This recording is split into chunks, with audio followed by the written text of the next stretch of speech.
this for 25 years. I got started because of him. That's a true story. But since we've been friends for a decade, he pushes me in ways that he doesn't even realize it by leading by example. And it's an honor and a privilege to call him a dear friend and a brother. And it's so amazing that he's here with us today to share his heart. Everybody, let's give it up for Mr. Toni Robins.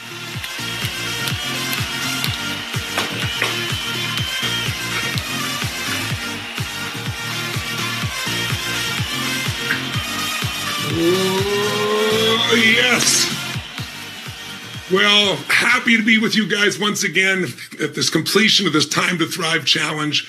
I got to tell you guys, it's been an incredible week. I mean, think of how much we've covered this week. We started that first day with just the idea, how you're going to build these bridges. How are you going to get some new beliefs, make some new shifts so that you can really begin this journey. And then, you know, day 2 was really about finding your niche. Remember, narrowing it down and getting really clear about that and answering those questions like, you know, what's a problem you can solve? Or, you know, what's a goal you can help people achieve? Or what's a skill you could use to expedite other people's quality of life? And you met Alex and Glow and then turned around and had the time with this focus on sales is nothing but service. That it's really fall in love with your client, not fall in love with your product. So you see what they need, what they want, and you find that irresistible offer that can make that happen. I know you got to be with my friends Russell Brunson, I should say, and also Brandon Bouchard. And then yesterday, of course, you know, how do you take it to the next level? How do you go on that journey with the client themselves? And I know you heard from Rachel and our friend Matthew McConaughey. Wasn't Matthew McConaughey amazing? Give him a hand for it. I thought he was extraordinary, right? And of course, today with Dean busting those myths and Lisa. So, well, I'm just coming by to say congratulations more than anything else. And by the way, I want you to know this guy, Dean, my buddy here for about a decade and a half, you know, I'm insane. I over prepare for everything. And, you know, when I do our challenges, you know, I'll be up all night reading everybody's forums. By the way, a big shout out to Tweezy out there. I was so touched by this man who has some challenges breathing, and he's going to coach other people on how to have an extraordinary life, no matter what limitation is there. But, you know, I get emotional reading these. I love you guys so much, even though I don't know you personally. I feel like I do. And, you know, Dean every day has called me and left me messages in the middle of the night. And, you know, he and I usually pass the ball. I go to bed usually 4 or 5 in the morning. He's getting up 4 or 5 in the morning. And I always say, you got the day shift. Here we go. And, you know, he was been up all night, multiple nights where he had 2 or 3 hours sleep not because he couldn't sleep, because he was just absorbing everything that you guys are sharing and sharing with me as well. And I got a chance to watch so many of your videos. So thank you for your participation, and thank you for our entire team. Can we have a hand for all our speakers, for all the people that have contributed here, ladies and gentlemen? Give it up for them, please.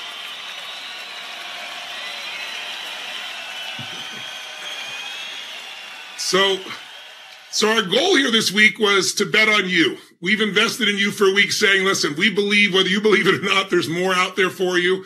And it wasn't a blind bet, because we've had the privilege of working with millions of people from every walk of life in more than 150 countries, 195 countries now, every country in the world that the UN recognizes. And we have a community now of people that are producing extraordinary results across all these different niches that, quite frankly, even Dean and I didn't even know existed to start with. So the opportunity is there. But what you got to do is you got to put it to work, right? It's great to have knowledge. But remember I told you my original teacher was Jim Rohn. He used to have this phrase. He said, don't let your learning lead to knowledge. You'll become a fool. He said, let your learning lead to action. And he said, and then you can create a life beyond anything you've ever dreamed about. And so this has been about success leaves clues. Between Dean and I alone, there's 65 years of business experience in this category, which there are very few humans on earth that have anything close to that. And so we could be idiots at this point. We'd have to see there are patterns, right? And that's why I want you to realize there are patterns that will make you crazy, make you frustrated, make you stressed, make you overwhelmed, make you be in a place where you want to give up. And there are patterns that'll make you push through, get you excited, get you grateful, get you where you're on a flow, where something seemed really difficult and all of a sudden it's easy. And learning those patterns, both the skills, but also the psychological, emotional patterns, is probably the single most important thing you're going to do leaving this program and hopefully joining us here for this project next. Because what our focus is getting you to actually do it. It's not that complex. Yes, there's some simple things, and there's some things you got to know. You don't know, you're going to struggle. And with some simple technology, you can save yourself months or weeks, or certainly tens to hundreds of hours, just because it's already been done for you. But what you really got to remember is that the real skill here is going to be your ability to influence this and this, right? Your mind and your heart, your ability to shift your emotions. My goal whenever I'm working with anybody, and especially with all of you as new business owners, or perhaps you've been a business owner, just going to take it to the next level now, it's to increase your skills as a leader. And remember I said the other day, a leader doesn't mean everybody follows you. A leader means you do things on your standards. You don't settle for less than you can be or do or share or create. So the question I have for you is this: what makes somebody a leader? What's the number one skill that makes someone a leader? And by the way, leaders don't follow. Leaders create life on their own terms. They get to have the quality of life everybody else dreams about.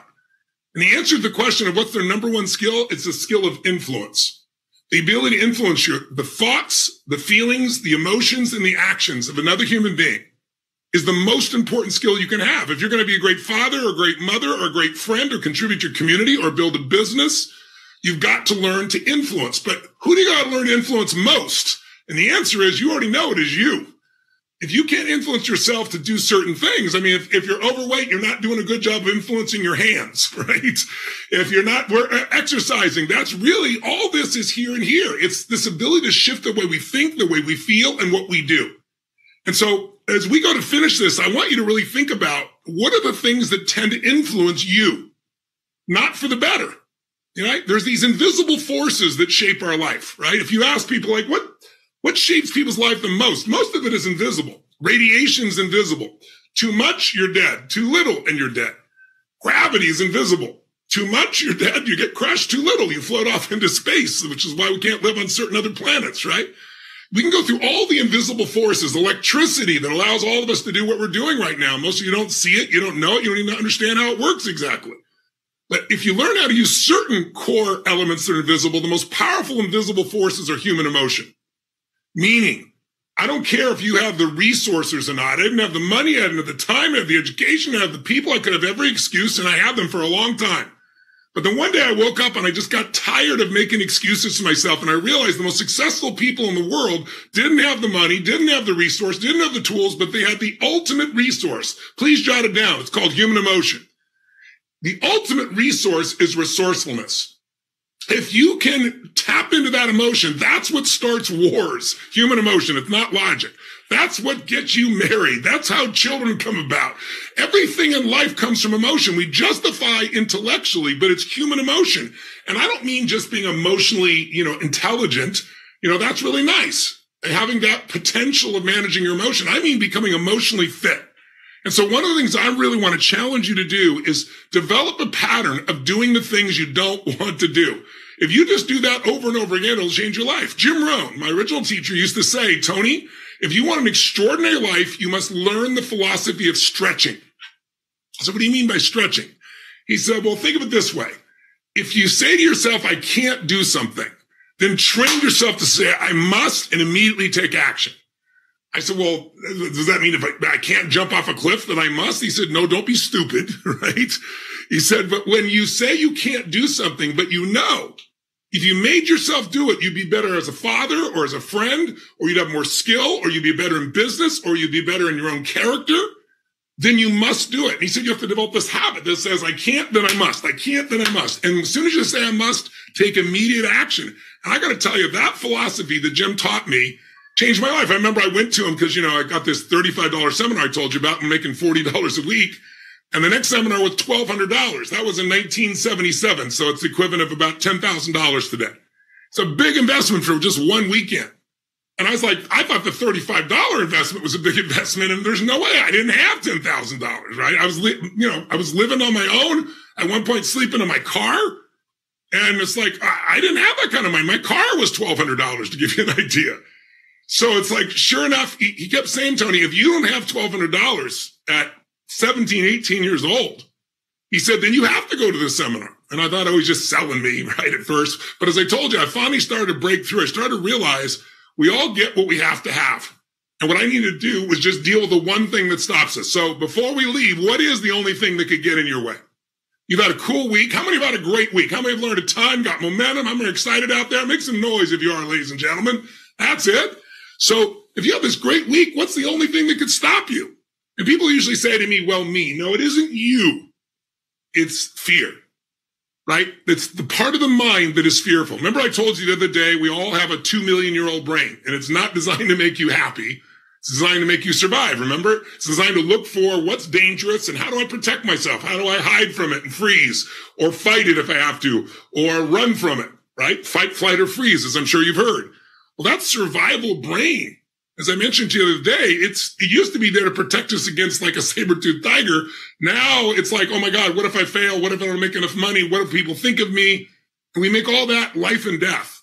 So if the only thing that's going to stop you is fear, then let's look at a way to deal with it or two. First of all, when people tell me of their life, how's your life going? Is it going great? It's going terrible? It's going wonderful? How's it going? You don't experience life. Please jot this down. I experience the life I focus on. I experience the life I focus on. See, in any moment, what's wrong is always available and you can focus on it, right? Oh my God, look what's happened to our economy. Look what's happening with inflation. Look, of course, all that's available. But in any moment, what's right is also available. And those who learn how to direct their focus, those are the people that no longer let fear control them. There was an old movie years ago I mentioned the other day. It's a movie where this gentleman, it was based on a true story, this mathematician who went kind of crazy, and he ended up winning Nobel Prize. And they asked him, it was a key moment in the movie, they asked him, like, how do you stop the schizophrenic part of your brain? No one's ever done that before. And he said, it's really simple. I realize whatever I feed grows. If I feed my fear, it gets bigger. If I feed my focus on what works, I get more of what works, right? So that's really what we've really got to be able to do. And I know you know this intellectually. I do too. I'll tell you a funny story. Years ago, I wanted to learn to race cars. And so I went to this racing school and I got to know the founder of the school. His name's Bob Bondurant. He's a very famous guy in that business. And I said, Bob, I'd really like to, I don't want to just take a basic course. I really want to master this. I really want to drive. I want to be able to drive like crazy. I want to drive competitively. He goes, okay, Tony, if you want to do that, I'm going to take you on a ride you're never going to forget. He goes, get in the passenger seat, put the helmet on, lock me all up. He goes, I'm going to show you what a car can do. And we were at a place called Laguna Seca, which is a very famous racetrack in Northern California. And it's famous because there's some areas where you're going straight at a wall. They call it a corkscrew, and you got to go right around that thing. So it's pretty intense. I got in that car with him, and I couldn't believe it. I thought we were going to die multiple times. At the very end of the thing, he turns the ignition off. He looks at me and he goes, you'll be able to do that in 4 days. I remember looking at him saying, you know, I'm a very positive person and you're full of it. I said, I don't even know if I want to do this after what I just saw. He goes, Tony, we're not going to just throw you in the car and do what you just did. He said, the first key, and hear this, all of you. This is the perfect metaphor. He said, the first key is before you ever try to drive fast, is you got to learn how to drive what's called a spin car. So what's a spin car?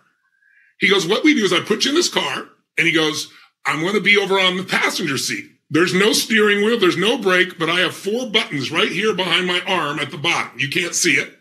And when you least suspect it, I'm going to push one of those 4 buttons. And what it'll do, it'll lift up one of the 4 wheels, and we'll start to spin out of control in that direction. And he said, so this is all you have to remember in life. And please hear me, because it's all you got to remember in business as well.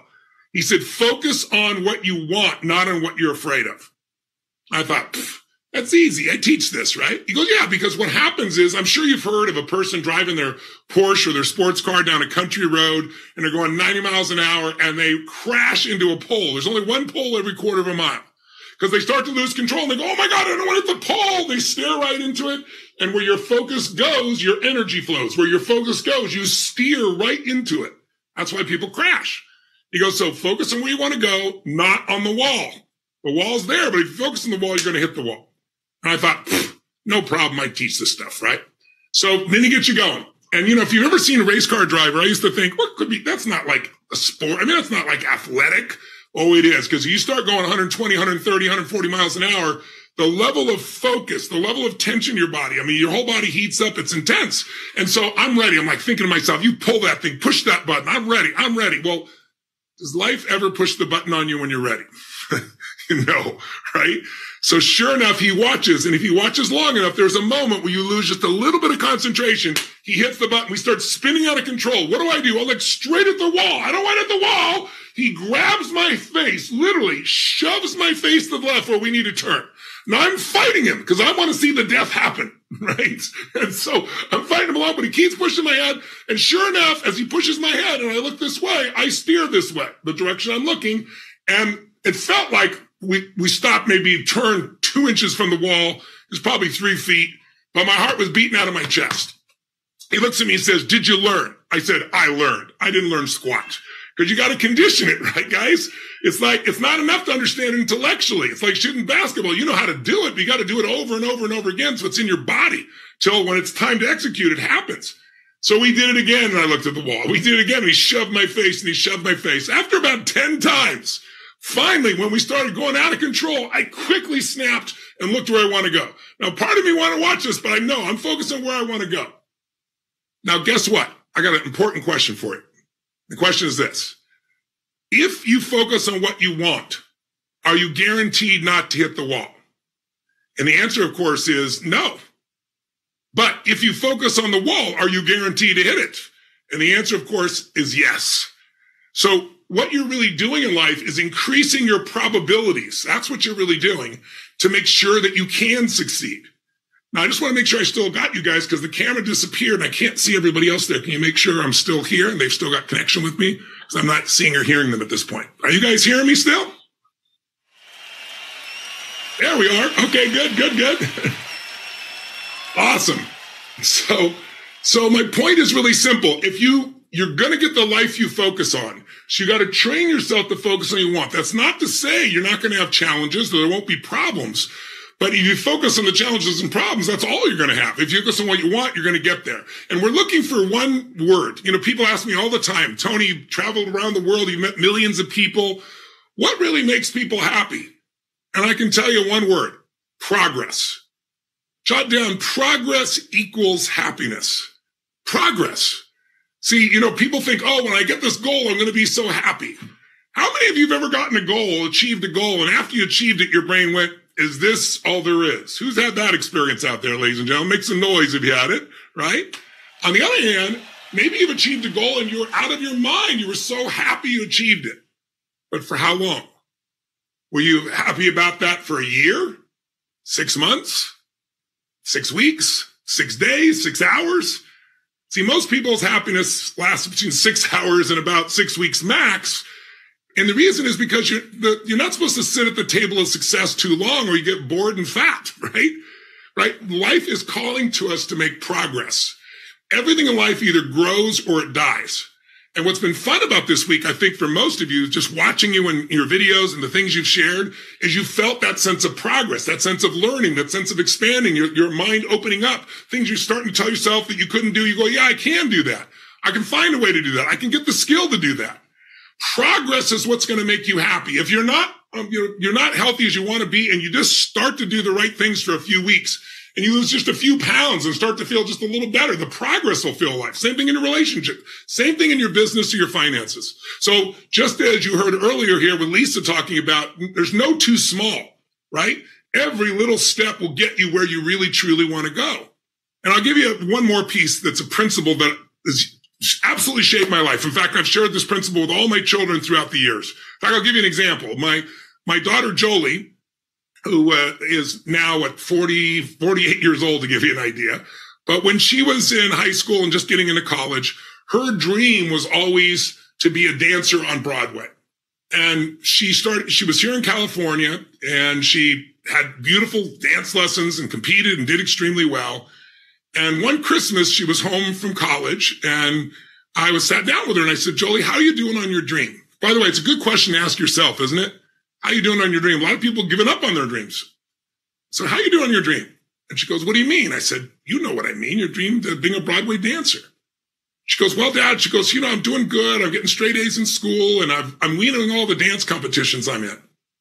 I said, honey, that's what I'm worried about. She goes, what? You're worried? I said, yeah, because there's a timeline on a dancer. See, you know, most people miss opportunities because it's right there in front of them and they feel like they're not ready. They don't have the time. They don't have the money. They don't have the attention. They don't know what to do. And so they don't do anything. And I said, right now, I said, you know, you're in school, but there's a timeline on a dancer. And I said, I just don't know that this is the right thing for you. She said, well, you're the one who told me to go to college. I said, yes, I was right and I was wrong. You should still go to college. But I think right now, my problem is you're competing with people that you're better than. I think you should leave school, you can come back to school later, go to New York, live in New York, learn from the best instructors in the world there, compete with the best people in the world, and find out what you're capable of. I said, I think you could be a Broadway dancer, but I'm your dad. So I'm biased, but you're going to know for sure if you put yourself in the environment, make this happen. She's saying, well, gosh, that sounds like an aggressive plan. I said, that's the only way you get what you want. I said, honey, I think you look at me and think, oh, my dad's a genius. And I said, of course I am. Right? I said, but my real genius is that when I see an opportunity, I grab it by the hair. When I didn't have the money or the time or the energy, or it seemed impossible, I always said, I've got to put myself in the arena. I got to put myself where I can learn this. And a lot of things I tried didn't work, but I tried everything. And that's why I got to the things that work. And she's saying, well, when are you saying I should do this? And I said, well, when would now be a good time? And she goes, now? You mean like right in the middle of the year? I said, yes.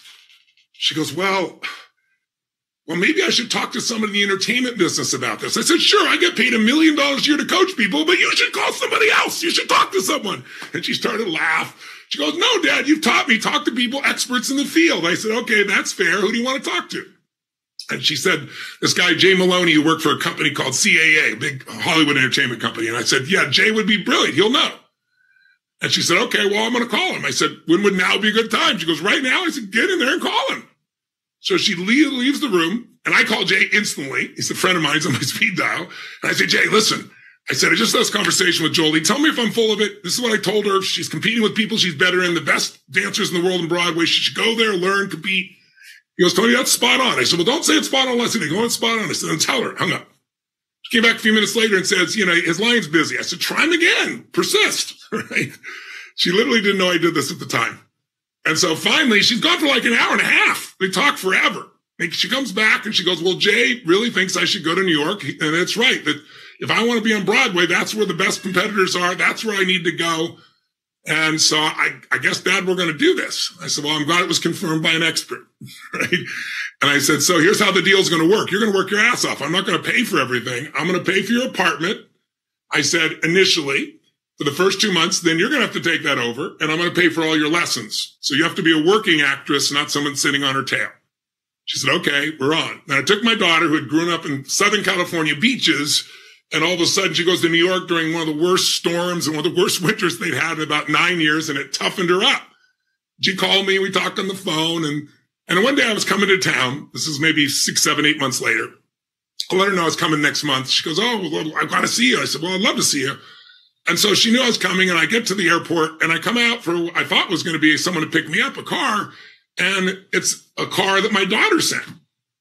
I'm like, wow, this is pretty impressive. I hope she's making enough money to afford this. Sat me in the car, and I get in the car, and the guy said, yeah, I'm taking you to see your daughter. And so we drive into New York, and we drive past the area where her apartment was. And I said, well, that was her apartment. Well, she's meeting you somewhere else. And we drive down to downtown Broadway where all the plays are. And sure enough, we pull up to this play, and it's Tommy, the one that was done by Elton John, that play. And on the screen, on the top, I see my daughter's name as a star in the piece. So literally 6 months after she committed doing this, yeah, give it up for Jolie. She was unbelievable. Damn lady, right? So I'd love to think it was my brilliant fathering that did this, but it was her skill, her hard work, her pushing through. But she wouldn't have done it if she'd not taken that sense of urgency. And that's the thing I really want you to take from this. You've had such a beautiful week, but if you leave here with knowledge, you become a fool. Now it's time to take action. Now it's time to invest in yourself. Now it's time to make decisions that push you through. And it's like, that's the only thing that changes their life. If you look back at your life and you say, what are the things I'm really happy about? And what are the things I'm unhappy about? You can trace them all back to some decision you made at some point. So I made a decision, 45 years ago to invest in myself. And then another decision to invest in myself even bigger to get answers that launched me in a direction that didn't just provide for me a business or an economic or an income. It's provided for me an extraordinary, meaningful life. A life where, like Dean and I talking last night and this morning, where you get to see people's lives transform and you get to play a small part in making that happen. But that small part is really meaningful. And I really want that for you. You will have no idea the taste, the flavor, the emotion, the connection of what's going to feel like for most of you when you have taken something that has been your problem and you've solved it and helped somebody else do it as well, or some insight or some tool. And then also when you start to do that for a larger and larger number of people and you get to the point where now there's an impact you can see, and there's a great economic return as well. But to do it's like anything else. Someone wants to become a doctor, they invest huge sums of money and years and years and years of their life. 4 years is not enough. Most of them are going on for many years beyond that. This is a chance for you right now to say, okay, we believed in you, invested in you. Will you now believe in yourself and put yourself forward and make a real commitment? Because if you ever notice there's a difference between a decision and a commitment, think of something you once decided. You ever decide something and then you decide in the moment and you didn't follow through? You know, a commitment is when you decide something is so important that whether you feel you can do it or not, you commit to doing it. And that commitment takes it beyond the moment. It takes it into the future where you start to see or imagine, by making this decision today, this is how it's going to alter my entire future. This is how it's going to change my happiness, my joy, my economics. And there's a step beyond commit, by the way, that if you get into this program, and that's resolve. Resolve, you know, somebody asked this little teenager, this little kindergarten, I should say, in this class I was in one time, to give a definition of resolve. And this little girl got up and she said, I think it means promising yourself you will never give up and you will make it happen. I said, that is the best definition. That is resolve. Resolve is when you resolve within yourself that it's like, I don't even know how all it's going to work, but it's done. I've decided, I've committed, I've resolved. This is the life I'm in. So for you, all of you out there right now, it's time for you to decide, commit, and resolve if you want, and go to the next level. And I hope that we'll have the chance to have you be part of this Project Next and really immerse yourself beyond these 5 days and really build a business and really have a great time and really be part of a community of people from all over the world, more than 150 countries, who are making it happen and are not sitting around worried about inflation or worried about their income. They're busy in it, making it happen. So if you want to make that happen, visit right now. Go to joinprojectnext.com, joinprojectnext.com. And afterwards, come in the chat here and write I'm in so we know you're in with us to make this happen. And I just once again want to thank you for playing full out for these last 5 days. And I hope you'll never leave. Here's the biggest piece. This is what I told my daughters. I've told my sons.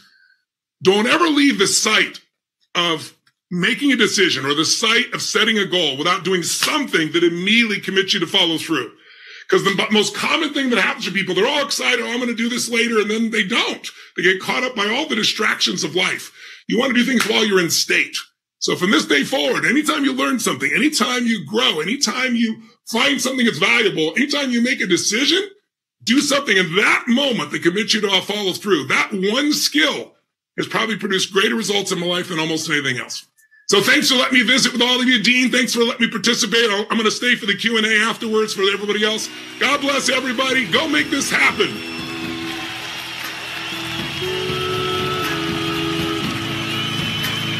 Everybody, give it up for Toni Robins.